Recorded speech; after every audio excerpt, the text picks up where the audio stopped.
अस्सलामुअलैकुम दोस्तों, तुसीं वेखदे पे अपना देश पंजाब टीवी ते मैं थोड़ा मेज़बान मोहम्मद नदीम करल। सब तो पहले अपने चैनल नूं करो सबसक्राइब ते बेल आइकन दा बटन दबा लो कि मेरी हर आने वाली नवी वीडियो तुहाडे तक पहुंच सके। दोस्तों अज तुहाडे वास्ते मेरे दोस्तों दी बड़ियां दी मुहब्बत प्यार सी कि साहिवाल दियां गावां विखाओ।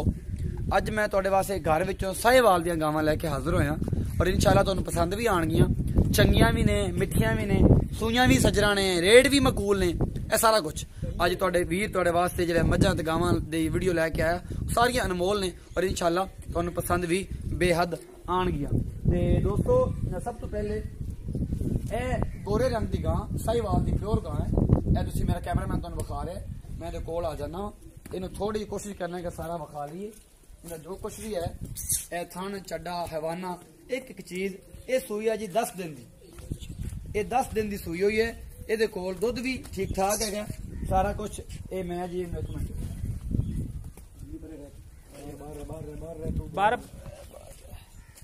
कैमरा थोड़ा डर रही है ये सारा कुछ तुसीं विखा मैं तुहानूं विखा रहा। मेरा कैमरामैन पूरी कोशिश कर रहा है जी। ये पिछे बच्चा है जी 10 दिन की सूई हुई है। सारा कुछ मेरे कैमरामैन थोड़ी डरदी पई है मेरी वजह तो, क्योंकि मैं नवा बंदा घर दे विच फिर मसला जानवरां नूं हुंदा है। उस तो बाद जनाब ये चौलस्तानी ते साहिवाल क्रॉस है, सिरों गोनी है, ये भी घर दी है जनाब। कैमरा से कोल आ जाओ फिर इन्होंने समझे। ये दूसरा सूआ है इस गां नूं। इहदे कोल दुध भी मालक नूं पुछ लेना। कैमरा से तुसीं कोल चला जाओ, तुहाडे कोल नहीं डरदी है, मेरे कोल डरदी है। ये चौलस्तानी ते साहिवाल क्रॉस गां है जी। यह सारा कुछ मेरा कैमरामैन तुहानूं दिखा रहा है। ये पिछे बच्चा है, ये सूई हुई है जनाब कोई 3 तो 4 दिन दी। 12-13 दिन की सूई हुई है, 3-4 दिन की नहीं, 12-13 दिन की।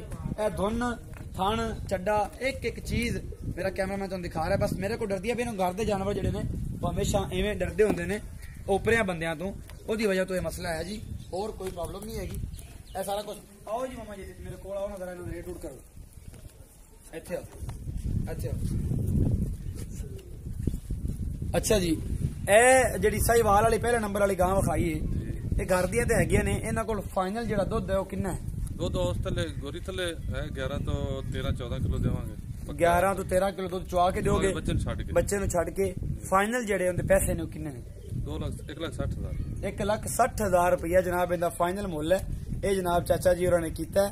ते उस तो बाद जनाब दुध इहदे कोल 11 तो 13 लीटर दरम्यान इंशाअल्लाह तुहाडे कोल वध भी करेगी। पिछे बच्चा है 10 दिन दी या 4-5 दिन दी ये सूई हुई है। उस तो बाद यह जिहड़ी चौलस्तानी ते साहिवाल क्रॉस है ये जनाब इहदे कोल किन्ना दुध है, ये किनवा सूआ है, ये सारा कुछ कैमरामैन साहब इत्थे आओ।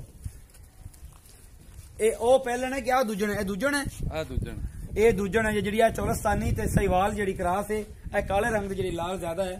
ये जनाब ये दूजन हैगी है। ते इहदे कोल दुध किन्ना है जी इस टाइम?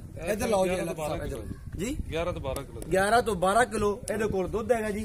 इहदे फाइनल जे पैसे किन्ने ने? 1,45,000 1,45,000 रुपया जनाब इस काली गां दा मुल कीता है। 10 तो 11 किलो दुध है। फाइनली सोहनी गां है, हर पासों थन चढ़ने तो गलोड़ा नहीं ना, हर चीज को फाश हुआ किसी पिछले को मसला दो टाइम चुआ के देंगे जनाब ये भाई होरी। ये जनाब उम्मीद है कि मेरी जी अज वाली वीडियो है ये तुहानूं बेहद पसंद आई होगी। अपना बहुत सारा ख्याल रखिया जे। मिलते अगली वीडियो च। अल्लाह ने के बाद।